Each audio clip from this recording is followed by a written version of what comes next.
Hey, you. Hi, the man. The man comes around. Man, Becky Lynch, the man. That's wrestling stuff. Okay. Today. Okay, I'm gonna come sit in just a second. Let me just start the pizza dough and I'm gonna come sit with you.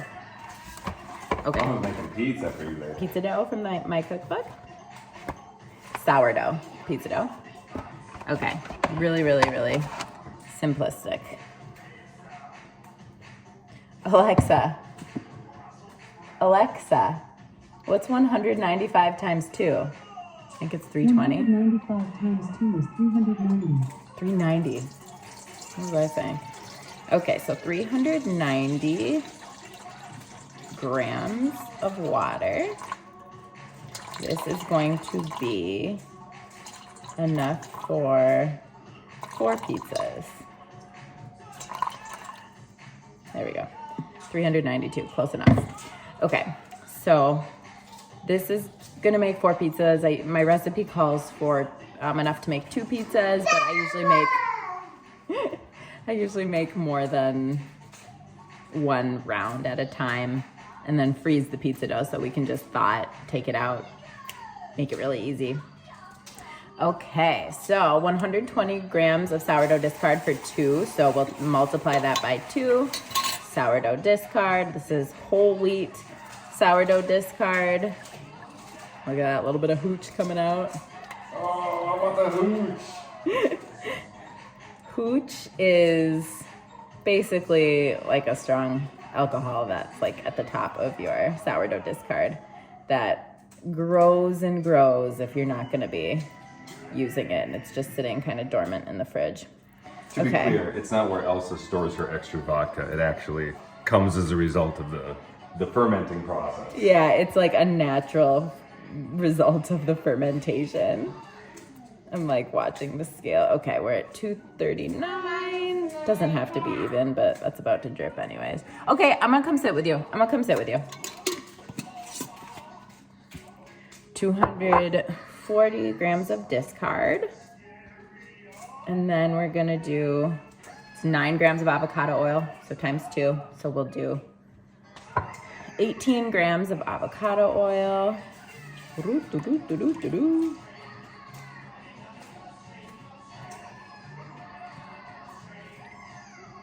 There we go. 18 grams of avocado oil. And we're gonna mix this. This is, oh gosh, what is this? A Danish dough hook, a little dough whisk, Danish dough whisk. It's beautiful because when you're using anything for making bread or mixing anything, it like goes through. It's a beautiful, beautiful thing for mixing. So let me turn the camera around so you can see. So this is what it looks like. Oil, sourdough discard, your water. Basically, you're gonna mix this up until it's very evenly mixed. So now we're gonna add 390 grams of bread flour. I use bread flour because bread flour has a higher protein content. What's 195 times 2? 390? Oh my gosh, I can't do this. I can't keep it straight. Okay, so we're gonna start with 390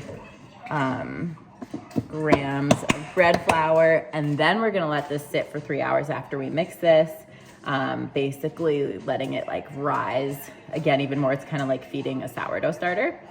And then we're gonna come back, add some more flour and salt, and then we'll do some stretch and folds, and then we're gonna have beautiful pizza dough.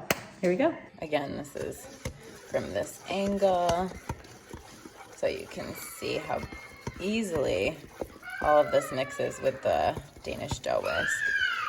It's a very, very key clutch utensil. Probably one of my favorite ones in the house. And this is supposed to be a little, thick, a little chunky. Again, this kind of looks like sourdough starter. Usually takes sourdough starter 4 hours or less than 4 hours to double if you have a really active starter. So basically that's kind of what you're doing here, is just activating your starter a bit. That looks good. What are you doing, babe? I'm just ripping up some kale from the garden because kale won't stop growing. Like that's a problem, you know. This is kale from the garden. We put it in these bags. Help keep it crisp. Keep it crisp. It's got 2 destinations. 1, kale chips. 2, the freezer for soups in the winter. So actually I might make kale chips today now because we have overflowing amount. And yeah, so we rip it up, wash it, rip it up like this for kale chips. And then I would put a bunch of avocado oil on it and like really massage it, because when you massage the kale, it breaks down the texture, makes it easier to digest, makes it less bitter, makes it just taste better, all the things. Plus you put your love in it. Plus you put love in it. Always loving my food. Duh.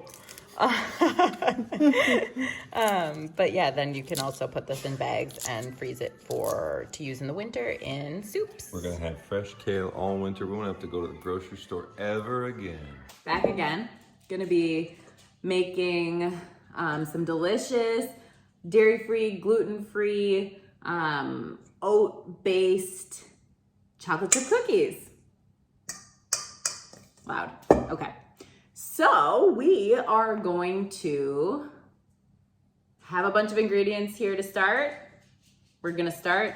I'm actually making 2 batches. So like I'm doubling this recipe. So I have double the ingredients, but I'm gonna tell you on here how much for just like 1 good sized batch. So we are going to start with the recipe again, 1/2 cup of butter. It doesn't say if you melt it or not. I always melt it. So this is 2 full sticks, 1 full cup since it's a 1/2 cup, blah, blah, blah, blah, blah. Okay, pour in your butter. You're gonna do the 1/2 cup of butter and you're gonna do a 1/4 cup of applesauce. Of course, again, I have a 1/2 cup of applesauce because I'm doubling the recipe. 1/2 cup of butter, 1/4 cup of applesauce, 3/4 cup of coconut sugar. Again, I have a 1.5 cups, a little extra of coconut sugar. Dump that on in. And then 2 teaspoons, but I have 4 teaspoons of vanilla extract. And then let's mix that up first.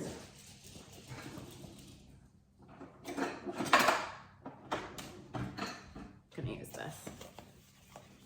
Just give that a nice little mix. Nothing crazy. Just a little mix. And then we're gonna add, the recipe calls for arrowroot powder, but I use tapioca starch because that's what I have. And quite frankly, you can't really tell much of a difference. So we're gonna do 1 tablespoon of arrowroot or tapioca. Again, I'm doubling this recipe. So I have 2 tablespoons instead. Put that in your arrowroot. We're gonna do a 1/2 teaspoon of salt, 1 teaspoon of salt for me. Wait, that wasn't the salt. That was, what was that? What did I just put in? Butter, applesauce, arrowroot, salt. You guys, oh, maybe that was baking powder? 1 teaspoon of baking powder, soda, baking soda. Oh my gosh, I'm gonna put the recipe below. Don't you guys worry.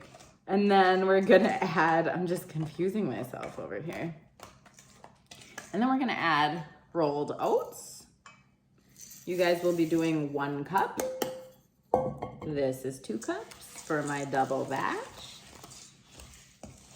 Put those oats in there. And then we're gonna add in oat flour. Again, this is a gluten-free flour. Sounds like the boys just got home. Hi, baby. How was your walk?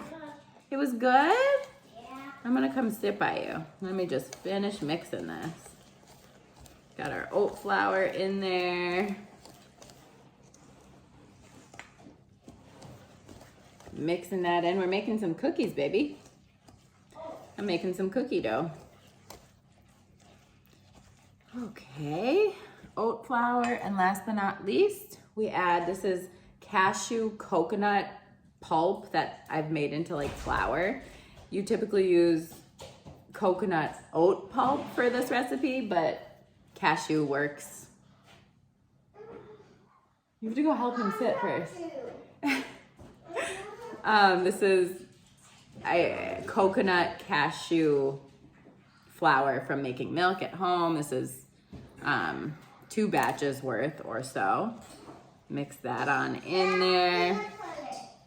So that's just like coconut shreds with pulverized cashews, roasted and then turned into a flour, and it is delicious. It basically smells like graham cracker. And so now we're having what our dough kind of looks like. We're gonna add... I found some summer oysters, but that's not all I found. Oh, they're falling apart. Oh, I know. I want to get dirt in there. More mushrooms. What else did you find? A log that I brought home, inoculated with summer oysters. We're gonna grow our own. I'll be right back. I was gonna show you the other day when I was making brownies what the brand of chocolate chips I use is. Enjoy Life. They're plant-based, you know, vegan, no milk in here. What are the ingredients? Cane sugar, unsweetened chocolate, cocoa butter. Free of 14 allergens, nut-free, of course, I mean it's chocolate. Dairy-free, wheat-free, peanuts, tree nuts, soy, eggs, sesame, mustard, lupin, fish, shellfish. I mean, yeah, it's just, this is great. What's ironic is normally I melt the chocolate to go into recipes like brownies, so it doesn't matter that it's like in chocolate chips because you melt it anyways. But this melted in the mail. It was shipped. Just like what? This melted in the mail. And so now it's one big piece in, of course, the one recipe that I need chocolate chips in. What can you do? You're gonna have to like break it into like little chips, cut it, something like that. That's what we're gonna do. Look at this. It's all melted. This is supposed to be chocolate chips. So apparently we're gonna be cutting it into little, just making it into some shreds. Goodness.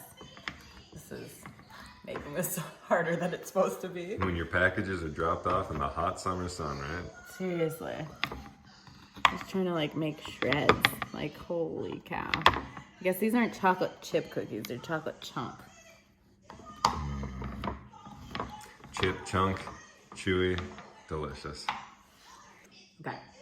So now we've cut, I'm probably gonna cut some more than this because this is 2 rounds. Instead of adding chocolate chips, we're adding chocolate melted chips that have now become chocolate chunks because I have cut them. Okay. Add all that to your bowl. And just like however much you want. The recipe doesn't even say, it just says chocolate chips, so to your heart's desire, to your content. Okay, let's mix this. See what this batter looks like in just a second. I mean, you can see some nice batter. Beautiful. I realize I say beautiful literally all the time. All right, so this is what your dough looks like after. You can see it's a nice thickness. And we're gonna put this into the fridge for probably 30 minutes to an hour to cool, and then form into little balls and make our cookies. So cookie dough is in the fridge cooling. We now are gonna go back to pizza dough. It's been 3 hours. And now we're going to add some more. Alexa, what's 155 times 2? 310. 155 Okay. times 2 is 310. So we're gonna add 310 grams of flour. Normally it'd be 195, but again, I'm doing this, multiplying the recipe by 2. 311. Again, this is my high protein bread flour. And then normally I do 9 grams of salt. I'll do 18, doubling. I've said that 100 times, but just making sure that's very clear. 18, okay. Now we're gonna mix this up. We're gonna do a stretch and fold, let it sit for 30 minutes, stretch and fold, sit for 30 minutes, stretch and fold, sit for 30 minutes, stretch and fold, or maybe I'll do like 3 stretch and folds every 45 minutes instead of 4 every 30. Doesn't really matter. Okay.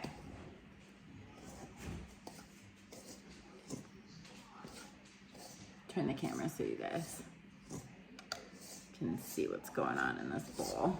As you mix the dough, it's like a bit shaggy, as you can see, but as you go and do the stretch and folds, it starts to really like come together. So like at first, you can see how there's like, you just have to like keep kind of going until you get all that powder mixed in. And then our first stretch and fold will pretty much be doing in like 30 minutes. This is really just for mixing. You don't even need to do any kind of stretching and folding yet. Just get it all mixed together. Let it sit here for 30, 45 minutes or so. Like I said, either you can do like 4 stretch and folds every 30 minutes, or I'll probably do more like 3 stretch and folds every 45 minutes since kids are calling my name. So we'll set a 45-minute timer, come back, do a stretch and fold in just a little bit. Cookie dough has been in the fridge for probably an hour and a half. I was busy, so you see it's like, it doesn't like fall out. It's like solidified a bit. So now just roll them into little balls. You can either put them into balls and they kind of like spread out a little, or you can flatten it if you want like a little bit more of a crisp cookie. So I just go in, scoop a bunch. You can make them whatever size you want. I kind of do a little ball, just like that. And then we'll line them on up. These are Billy's like favorite cookies. I usually make sourdough cookies, but sometimes we make some gluten-free cookies. These I'm actually making 2 batches, one for Billy and the boys, and then one for my friend who is pregnant. She's gluten-free, and these will be a really good, just little like poppable postpartum breakfast, or like little cookie dessert, you know, whatever you want it to be, for her. I'm gonna make her a batch and a batch for the boys. So we're gonna line up both of these trays because we just have so much. So I just scoop a little bit. Doesn't really matter how much. I make a little ball, flatten mine a little bit. Put it on down. Put it on down. Put it on down. Get it on down. This is what the cookies look like now. I'm really trying to maximize my space here because there's still that much cookie dough left. So we'll put these in. You bake it at 350 for, the recipe I know says like 7 to 10 minutes, but I'm pretty sure I do at least 10 because otherwise sometimes they fall apart, but do it to your liking. Okay, so you can take a look at this. This is what it looks like after it's been setting for like 45 minutes. So we're gonna do the first stretch and fold. I just wet my hand because actually, if you have your hand wet, it doesn't stick to the dough. So look how it stretches. You kind of just like pull it up. Stretch and fold is that. You just do 4. You pull up the dough, put it down, stretch, and fold. Literally There's a phrase that. in sourdough, it's called making a cow tongue. It's not. Stretch, again, and fold. So you can see I did 4 of those. And then we'll come back and do that again 2 to 3 more times. What's that do? Stretch and fold, you're building like gluten and structure in your dough, adding air, getting some of those really beautiful pockets. Look at that. Of course I'm doing more. Sometimes I just go around and just do it, but You can fun see to the just dough like, respond. yeah, like it's fun to like feel the texture of the dough, and as you go, you see how it was like shaggy to start, and you can see it's already like kind of solidifying, and it'll keep solidifying the more stretch and folds you do. So we're gonna close that, and now we're gonna get out our cookies. I'm gonna do that with this hand because they're done. Yes. So here's one and another. And we still have more to make. Beautiful. Beautiful. Okay, so the cookies are done. Just wet my hand again. And this is gonna be our last stretch and fold. And so of course you can do it like this way, how I was doing it the whole time, which is just kind of like folding it on top of itself. But always at the end, what I do instead is I pick up all of the dough and then I actually fold it under itself. So you can just watch how I'm just folding it under itself. Every time I put it down, I'm folding it under itself. So it makes it, I just like to do this towards the end because it just makes a really like nice looking, you can see, a nice looking pizza ball. And in the end, I'm gonna actually separate this in half and probably freeze both of these. This is four pizzas worth, and how it looks actually. Whose pizzas When worth? Whose pizza's worth? When this is the pizza we're gonna make actually for tonight. So this is like one serving. This is 4 servings, but this is one that was frozen, has now been thawed, and we will make this into pizza later. Show you what that's like. This is just ready to go in the freezer. And always when you're gonna make your pizza, get your dough out of the fridge, let it sit out of the fridge for a couple hours before you actually roll it out or stretch it out and use it, because you want it to get closer to room temperature again. So you're saying you make 4 pizzas at a time, technically, with your recipe? no, my recipe's for 2, but I doubled this one. Nice. And then they freeze that easily and just thaw like perfectly?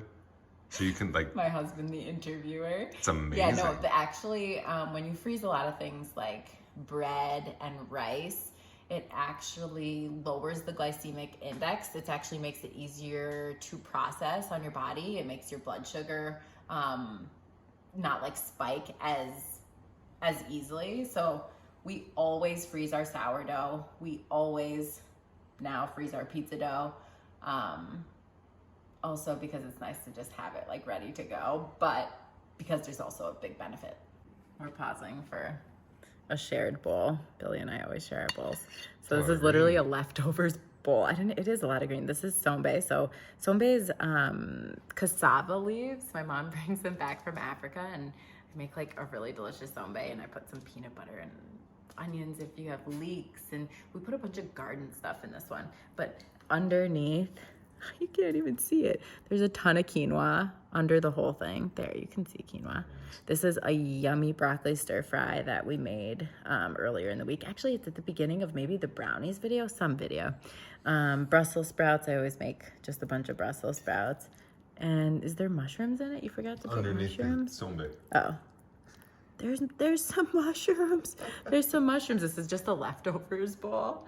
And the quinoa's the protein, and it's Quinoa's a the protein. Quinoa's lot of protein. See there? Every time you reach in, get a big old mix of everything.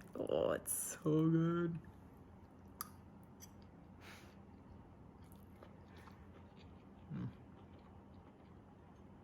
Seriously? It probably doesn't look like this tastes good. I could not tell you how unbelievable every single flavor of every single thing in here is. You think so too? Oh, I know so. Give me my bowl. I'm not gonna smile. Because there's so much sombe in my teeth. I'm just gonna go straight into a cookie. So I cooked them, I don't know, I cook them longer than most people. All by myself, you said?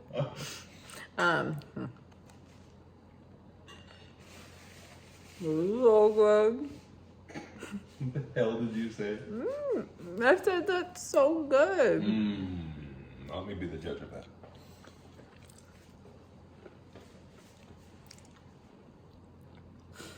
It's a bird. Okay. Let's take one more. It's hard to like show on here. I don't know why. Oh, that's okay. Here, you can take the bigger half. They're lovely. I know 2 things. I don't know how to describe it. I know I have sombe in my teeth, And I know that these are the best cookies that I will ever have in my life. I have no pursuit of any better cookie. Because What about your wife's cookbook cookie? this is my wife's cookbook cookie in my world. I actually hadn't made these till after my cookbook. But cookbook cookies are sourdough cookies specifically, which truthfully aren't my favorite cookies, but they're delicious cookies. You know what these remind me of? These are yummy. They remind me of... It was a gluten-free, it's a vegan, dairy-free, gluten-free cookie. Phenomenal. I mean, like, compare it to like a regular one. I want this one probably every time. If you've ever had a lactation cookie, these remind me of those in the sense that they are just these dense, delicious, really chocolatey, rich. I think but the unique. lactation cookies that I was eating then were, like a chocolate chip oat-based cookie. So they Brewer's had yeast. brewer's yeast. That's like one of the things for postpartum. That's really good for like milk production and stuff. Oh my gosh. These are super reminiscent to that. I would eat them at 2 a.m. when she was asleep, and it was my turn with the baby, and I would just go in the pantry and eat them in between making homemade onion rings in the air fryer, because I'm like, she wouldn't let me do this in the day. We had a kid to worry about, so this is my chance. Oh my God, I my don't hair. miss those times, but rats off to you if Am you I have a giving little a one. bad head? Oh my gosh, no, I'm not. I can't include that. I can't. Look at all this beautiful garden kale. It only took me 5 hours. That's really, actually, I don't think this is gonna be. I need to like really do this better.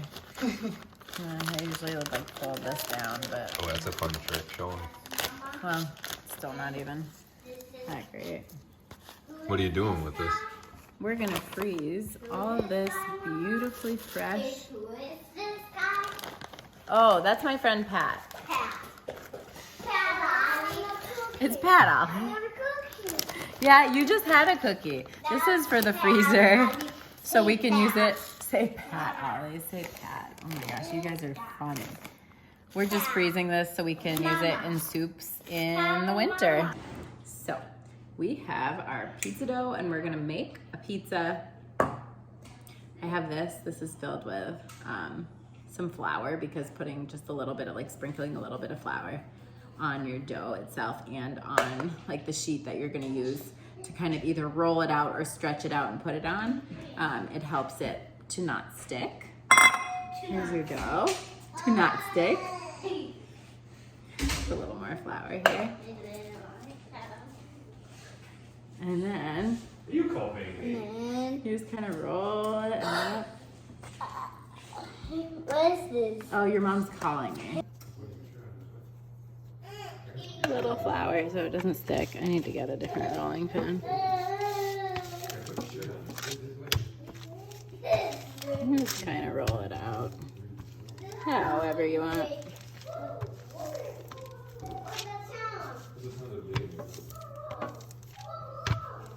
There we go.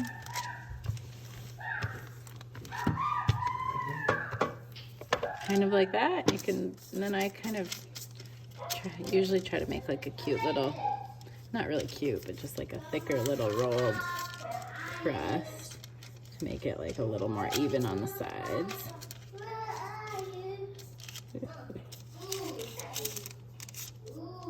Just rolling everything up a little bit. What are you whining about, Ollie? You're about to go outside and have a party. That sunscreen just hurts so much. It's okay. It's just sunscreen, man. It's just sunscreen. Wonderful sunscreen. It's sunscreen with an M. Okay. When I was your age, the sunscreen I had was the front screen where I got all the sun.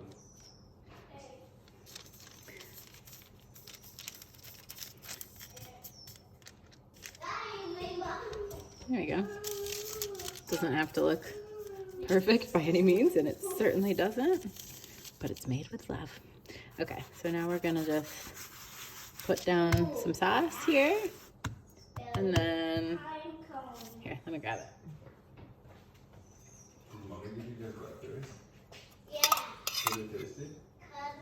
Some just organic pizza sauce. See what we need here. Can't wait to be making this. This stuff from the garden. Let's go. Let's go. Let's go. Let's go.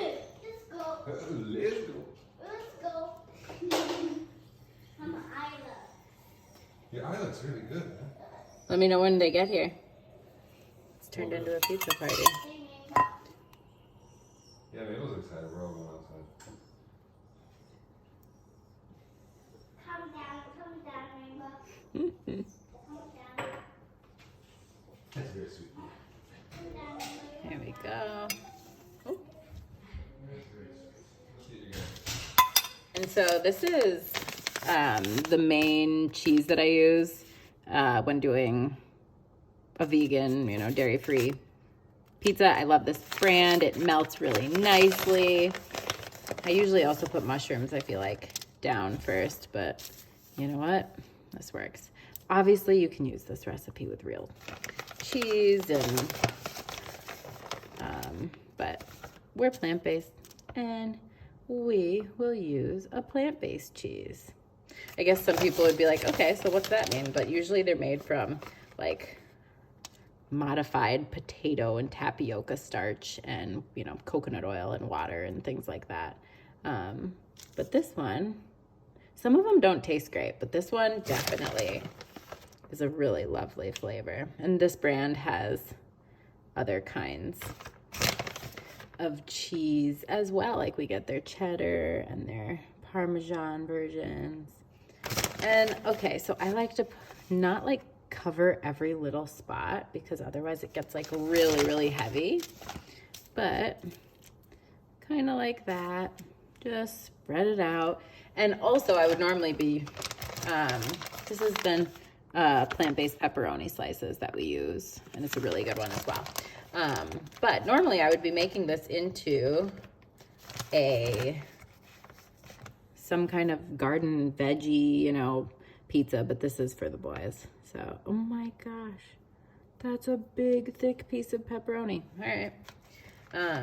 Yeah, this is for 2- and 3-year-olds, so it's going to be pretty simplistic, a little half and half like that. And then we'll throw it in for about 15 minutes. Pizza done, beautiful, plant-based, gorgeous, gorgeous.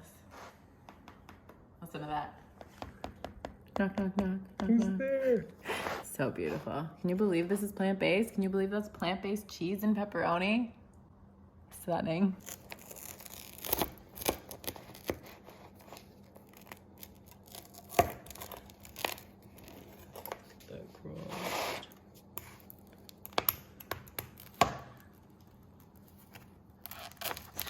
When you touch it like that, holy cow, you're brave. Something like that. Brave soul. Such a good little piece. Listen to that. Like, look at. It's funny, I actually, pepperoni was my least favorite Beautiful topping. sourdough crust. In my old days, pepperoni is my least favorite topping. My new favorite topping is plant-based pepperoni. It's crazy. So good.